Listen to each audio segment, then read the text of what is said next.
নির্বাচিত মাননীয় সদস্য লুৎফুল্লাহ মাজেদ, জনাব লুৎফুল্লাহ মাজেদ, আপনার সময় 4 মিনিট। ধন্যবাদ আপনাকে।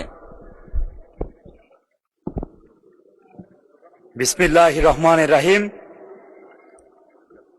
মাননীয় স্পিকার, প্রথমেই গভীর কৃতজ্ঞতা এবং বিনয়ের সাথে এই মহান জাতীয় সংসদে দাঁড়িয়েছি।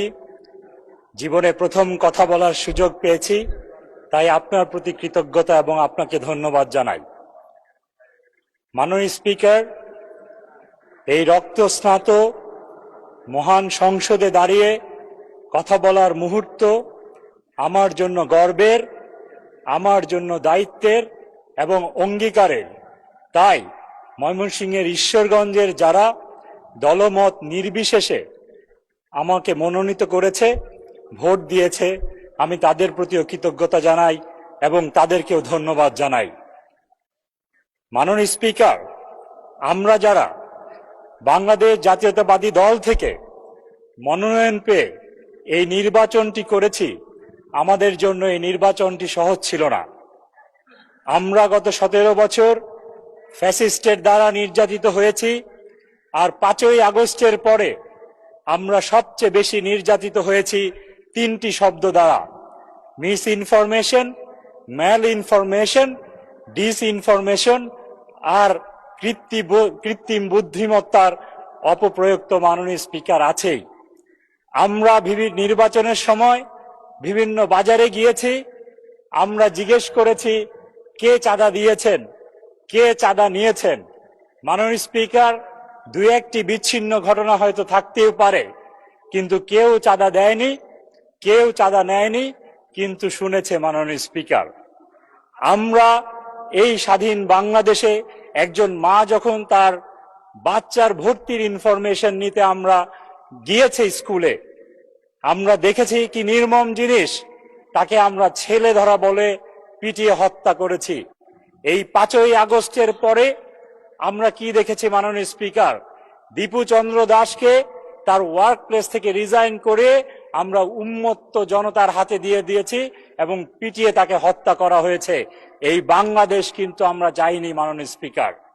আজকে আমাদের সবচেয়ে বড় চ্যালেঞ্জ এই মবকে বন্ধ করা। মাননীয় স্পিকার, এই সংসদে কথা বলার প্রথমেই আমি চাই এই মবের জন্য স্পেশাল আইন করা এবং এই ধরনের গুজব, মিস ইনফরমেশনকে বাংলাদেশের মাটিতে অবশ্যই বন্ধ করা, না হলে আমাদের জন্য আগামীতে একটি বড় সমস্যা আমাদের জন্য সামনে সবার জাতির সামনে আসবে। মাননীয় স্পিকার, আমরা যারা আজকে নির্বাচিত হয়েছি, আমরা কিন্তু এই সংসদে আমরা এসেছি অনেক আশা এবং ভরসা নিয়ে। আমাদের এই জাতির সামনে আগামী 5 বছর পরেও দেখতে পাবে।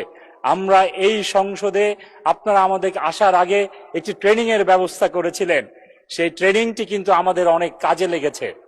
কিন্তু আমরা এই সংসদে এসে দেখি আমাদের এখানেও কিন্তু আমাদের ডিসইনফরমেশন আমাদের থেকে যাচ্ছে না। মাননীয় স্পিকার, আমরা নাকি জুলাইকে ওন করি না।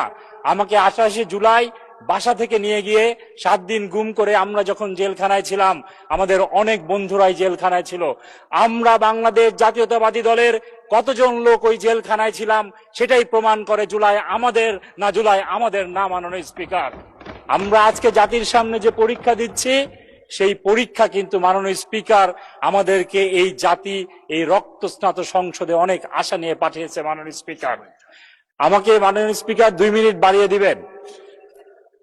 অনেক কথা। মাননীয় সদস্য বক্তব্য অব্যাহত রাখুন, 1 মিনিট দেওয়া হলো। ধন্যবাদ।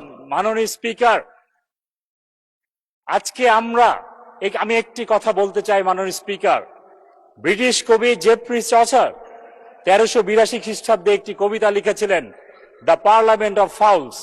মাননীয় স্পিকার, সেটা পাখিদের পার্লামেন্ট ছিল। মাননীয় স্পিকার, কিন্তু এই মেডিভেল ইংরেজিতে এই group of owl is called parliament. মাননীয় স্পিকার, আমরা কিন্তু বাংলা সাহিত্যের হুতুম পেঁচা হতে চাই না। মাননীয় স্পিকার, আমাদের জাতির সামনে কমিটমেন্ট আছে। This house must not resemble a parliament of ফাউলস।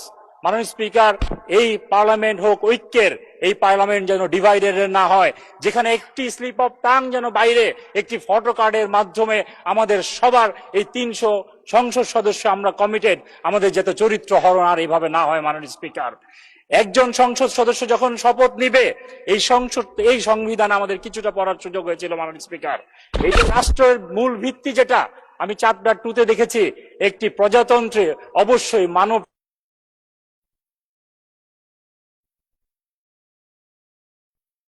ধন্যবাদ মাননীয় সদস্য, আসলে শুনতে ভাল লাগছিল, বাট সবার ক্ষেত্রে তো সমান। পরবর্তীতে অন্য এক সময় শুনবো। অসংখ্য ধন্যবাদ, আপনি দয়া করে বসুন।